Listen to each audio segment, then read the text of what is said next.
Bueno, pues buenas tardes a todas y a todos. Muchas gracias, Raúl, por la presentación y muchas gracias al proyecto por darme la oportunidad de participar en este seminario. Como bien ha dicho Raúl, a continuación voy a presentar algunos de los resultados, voy a hablar de la investigación que estoy llevando a cabo, que se ha centrado en los artesanos en el Antiguo Egipto, y más concretamente los artesanos como propietarios de monumentos funerarios en el Reino Antiguo. La investigación ha sido llevada a cabo, está siendo llevada a cabo con una serie de objetivos en mente.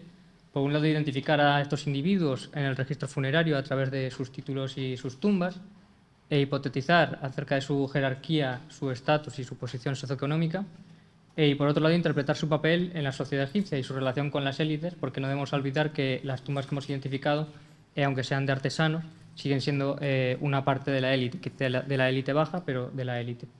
Y estudiar cuestiones relacionadas con la memoria y la identidad de estos individuos, por supuesto. Bien, durante el Reino Antiguo los artesanos formaban un grupo diferenciado, compuesto por individuos altamente especializados en diferentes tipos de trabajo, que podían ir desde la fabricación de estatuas, de pinturas, de relieves, hasta la producción de otros elementos como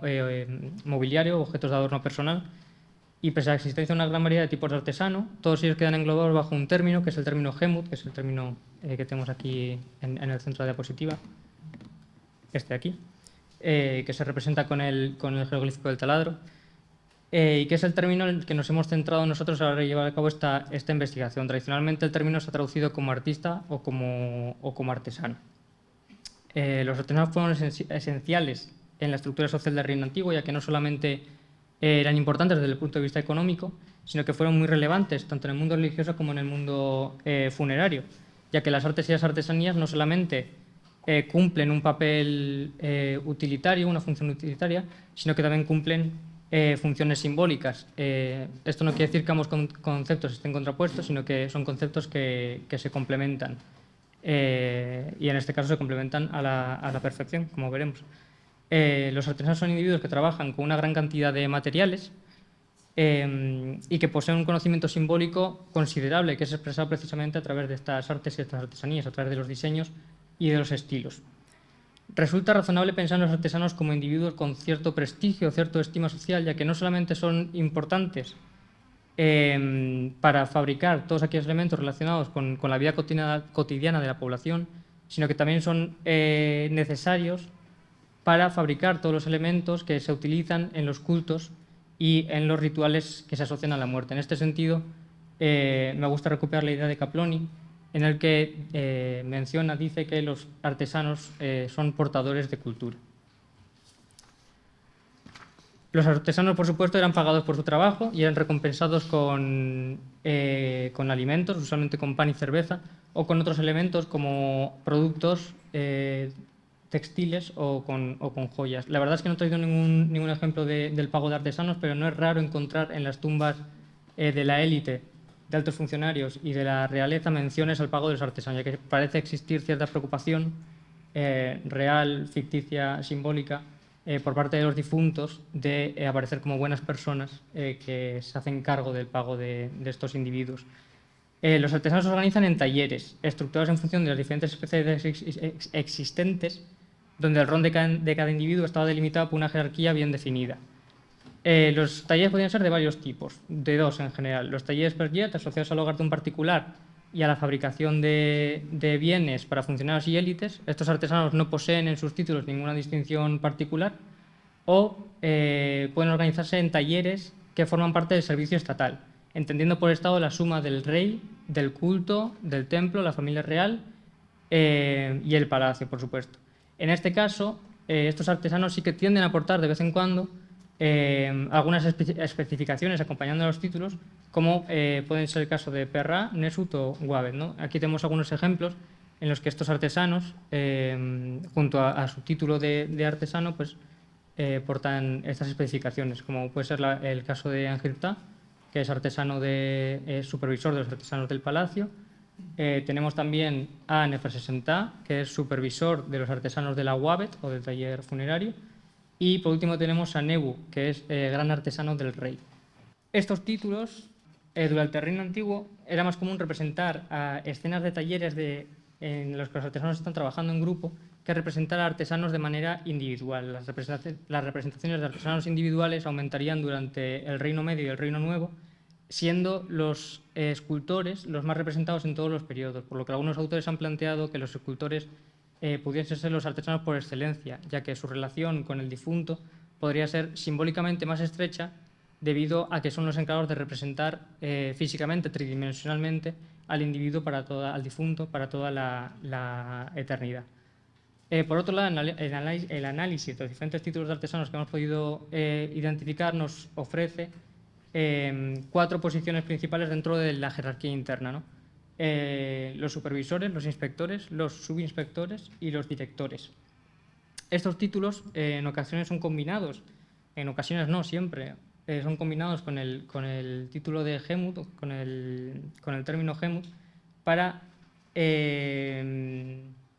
formar los diferentes títulos que podemos encontrar dentro del grupo artesanal, ¿no? Como por ejemplo este relieve de Sabu, donde podemos ver que porta el título de Gran Director de los Artesanos, que ahora hablaremos de él,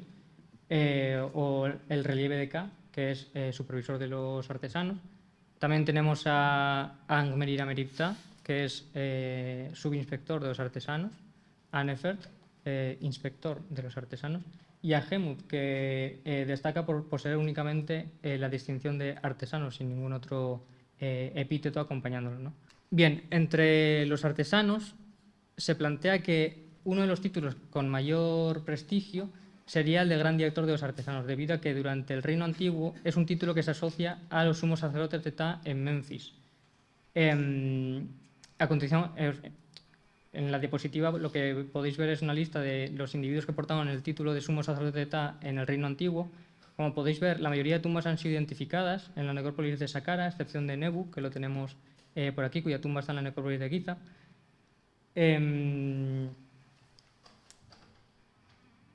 El cambio entre una necrópolis y la otra podría coincidir, o parece coincidir, con el cambio de la necrópolis real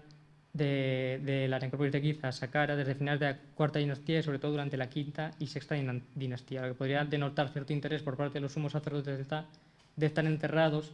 en el mismo lugar que sus gobernantes o cerca de ellos. Además, todo parece indicar una fuerte conexión entre la producción artesanal y la esfera religiosa administrativa del Estado, ya que son muchos los artesanos que, además de portar sus títulos de artesanos, portan los títulos de sacerdotes de Ptah y sacerdotes de Sokar, ya que Ptah era reconocida la deidad patrona de los artesanos y Sokar era una deidad funeraria. En este caso podemos ver algunos ejemplos de artesanos que portaron también estos tipos de títulos, como pueden ser Huastá, Ifi, Huemtá o Taserses I. Por otro lado, la educación de artesanado se basaba en las relaciones maestro-aprendiz, siendo común la enseñanza de las labores de padres a hijos, habiendo podido identificar algunos casos en los que padres e hijos están compartiendo una misma profesión. Puede ser el caso de Inkaf y su hijo Ankaf, que posee un rango menor que su padre, o puede ser el caso de Nisurset, Getepivo o Inkaf, donde podemos ver a 3 generaciones de artesanos conjuntamente. Pero en ocasiones, como podemos ver en el último caso, el de Taserses I, Sabu Ibi y Sabu Teti, las relaciones no están del todo claras y no pueden ser determinadas con demasiada exactitud. Bien, como hemos podido ver, las tumbas de los artesanos ofrecen una información realmente valiosa sobre su identidad, su estatus y su posición social, reflejando las dinámicas sociopolíticas y culturales en las que estaban insertos estos individuos, ¿no? En ellas, en las tumbas, encontramos inscripciones que detallan cuestiones como su nombre, sus títulos y sus vínculos familiares. Estos elementos no solamente tienen un carácter biográfico, sino que actúan como el reflejo de un marco ideológico que está regulando la representación de los individuos en la sociedad egipcia. En otras palabras, el monumento funerario y todos los elementos que lo componen son fruto de la materialización física de la ideología hegemónica que ordena la sociedad egipcia en estos momentos.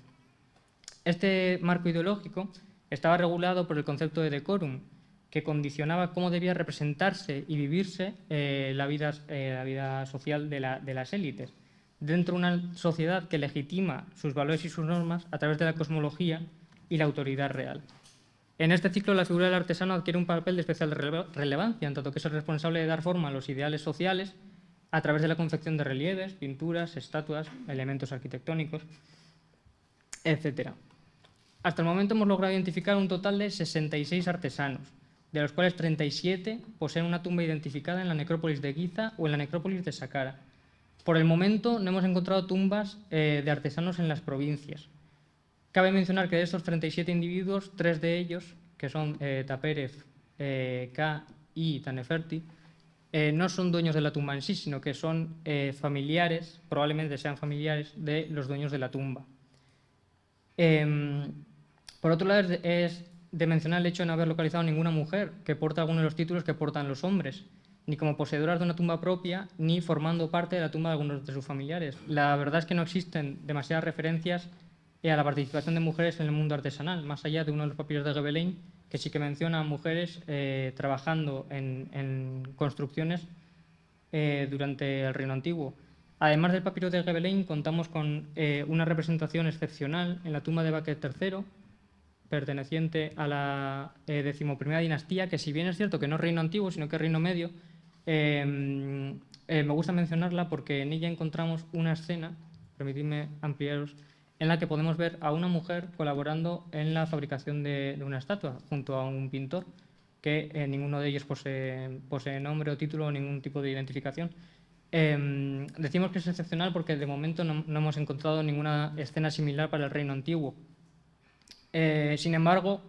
quiero mostrarme optimista y espero localizar más mujeres en el registro funerario, portando títulos de relevancia dentro del mundo artesanal en actividades como la fabricación de cerámica o el mundo textil, donde sí que podrían haber tenido una mayor visibilidad. Por el momento, sin embargo, esta es una tarea pendiente. Bien, continuando con las tumbas, mientras que en Giza predominan las construcciones en piedra caliza, como pueden ser la tumba D220 o la tumba G8900, en Saqqara parecen predominar las construcciones en ladrillos de adobe junto con la piedra caliza. La elección de los materiales podría depender tanto de la disponibilidad de los recursos como del acceso del difunto a estos materiales. En cualquier caso, las tumbas de artesanos parecen estar fabricadas, parecen estar construidas con materiales a los que podrían acceder con relativa facilidad. Por otro lado, las mastabas de artesanos apenas contienen decoración, destacando quizá las tumbas C16 de Sabu y la tumba E1-2 de Sabu y Vitaserse II, que son las que mayor cantidad de decoraciones poseen. Por lo general, son dos las zonas que tienden a estar decoradas en estos momentos: los estrechamientos de la entrada y la pared sur de las capillas. Y como ejemplo de estas decoraciones tenemos los relieves de Sabu Ibi y de Tasepse II, en los que podemos apreciar escenas de sacrificios, escenas de ofrendas, y en la que destacan dos individuos que están aquí señalados, que poseen el título de subinspector de los artesanos. Es un título que no hemos atestiguado en ningún individuo como propietario de tumba, simplemente lo encontramos o bien como parte de los individuos que están realizando ofrendas en relieves, o en las inscripciones conmemorativas en Wadi Hammamat de las expediciones que envía el Estado en busca de recursos y materia prima. Y todos estos individuos, los individuos que portan este título, pertenecen a la sexta dinastía. No hemos encontrado ningún subinspector de los artesanos que pertenezca a una dinastía diferente. Estas mastabas, a pesar de pertenecer a los individuos de mayor estatus entre los artesanos, contaban con un ajuar limitado en comparación con otros miembros de la élite. Sí que hay elementos recurrentes, como la presencia de puertas falsas, además de haber encontrado fragmentos de estatuas, vasijas de cerámica o de piedra, o incluso herramientas de trabajo, ¿no? Como pueden ser estas que podemos ver aquí, herramientas de cobre o de piedra, que si bien es interesante encontrar herramientas en tumbas de artesanos, la realidad es que en función de los datos que tenemos actualmente, la identificación de artesanos a partir de la presencia de herramientas en las tumbas no parece satisfactoria, ya que a partir de la tercera dinastía la presencia de herramientas de cobre en las tumbas aparece con mayor frecuencia, aumenta, y no necesariamente asociadas a la presencia de artesanos, como pueden ser, por ejemplo, las tumbas de K1 o K3 de Mahasna, cuyos propietarios seguramente no fueron artesanos.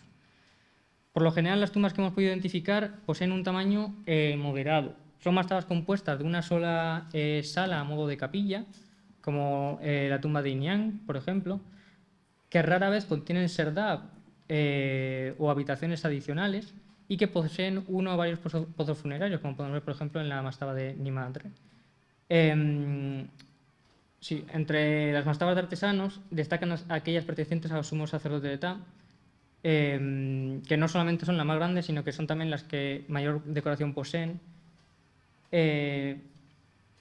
y las que más nos han llegado en cantidad. Y como ejemplo os traigo las tumbas de Ranefer y de Taserses I. Esta casuística probablemente está relacionada con el hecho de que estos individuos no son artesanos al uso, sino que son portadores de uno de los títulos sacerdotales de más alto nivel en este momento, ¿no? Entre el resto de artesanos, sin embargo, no parece existir una gran diferencia en sus tumbas.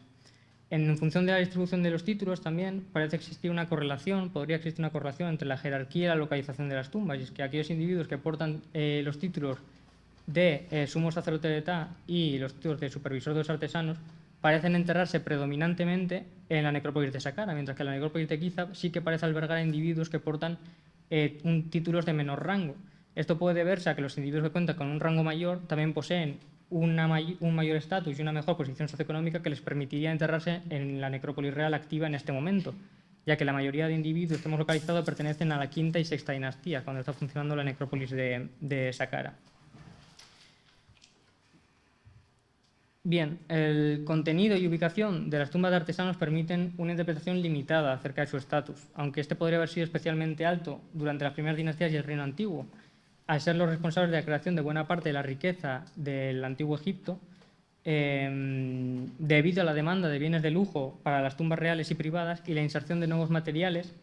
desde los primeros momentos del periodo dinástico para la fabricación de elementos específicamente diseñados para las clases altas.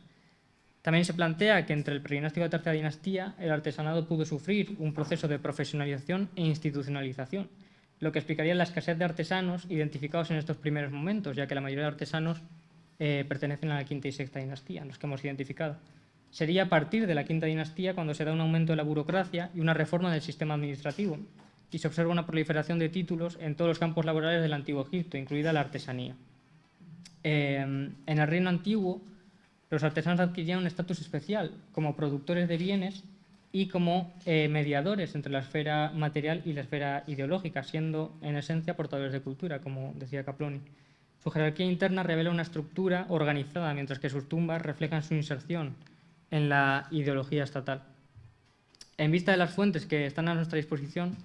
queda patente que, pese a que los artesanos poseyeron un reconocimiento social importante,